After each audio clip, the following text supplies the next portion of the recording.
తులారాశి వారికి ఒకవైపు అష్టమ కుజ దోష సంచార స్థితి ఉన్నప్పుడు ఎలాంటి ఇబ్బందులు తలెత్తబోతున్నాయి, అనారోగ్య సమస్యలు ఎలా ఉండబోతున్నాయి, పోలీస్ స్టేషన్లు కోర్టు సమస్యలతో ఎలా విలవిలబోతున్నారో ఈ వీడియోలో సవివరంగా సంపూర్ణంగా తెలుసుకుందాం. తులారాశిలో ఏ నక్షత్రాలు వస్తాయనగా చిత్తా నక్షత్రంలోని 3వ పాదం 4వ పాదం, స్వాతి నక్షత్రంలోని 4 పాదాలు, విశాఖ నక్షత్రంలోని 1, 2, 3 పాదాలు కలిపితే తులారాశి. రాశాధిపతి శుక్ర భగవానుడు. వీరికి పంచమ రాహు, షష్ఠ స్థానంలో రుణరోగ శత్రుస్థానంలో శని భగవానుడు, అష్టమంలో కుజుడు సంచారం చేస్తున్నారు. కనుక గ్రహాలు ఆకర్షణ కన్నా వికర్షణ చాలా అధికంగా ఉంది. కనుక ఇలాంటి కాల సమయంలో ప్రమాదాలు పొంచి ఉన్నాయి. ఆర్థిక ఇబ్బందులు మిమ్మల్ని సతమతం చేసే పరిస్థితి ఉంది.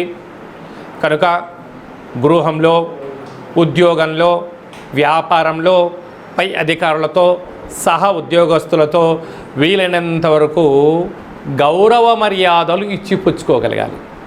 నోరు ఉంది కదా అని చెప్పి మాట్లాడతాను, ఫోన్ ఉంది కదా అని చెప్పి నాకు నచ్చిన ప్రతి దాన్ని షేర్ చేస్తాను అంటే భారీ మూల్యం చెల్లించక తప్పదు మిత్రమా అని చెప్పి జ్యోతిర్విజ్ఞానం తులారాశి జాతకులకు అనుకూలం కాని సమయంగా భావించగలగాలి.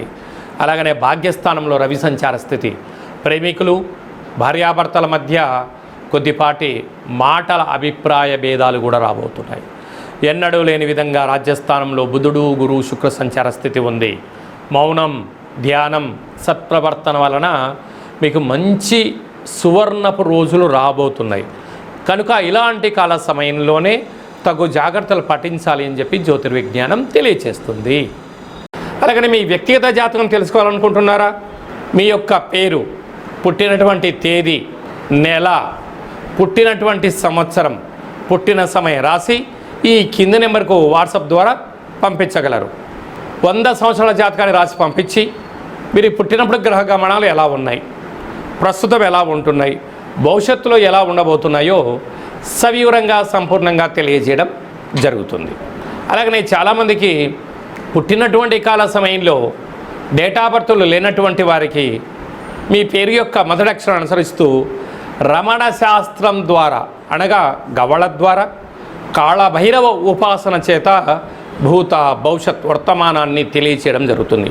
ఈ కింది నెంబర్ని అపాయింట్మెంట్ తీసుకుని సంప్రదించగలరు.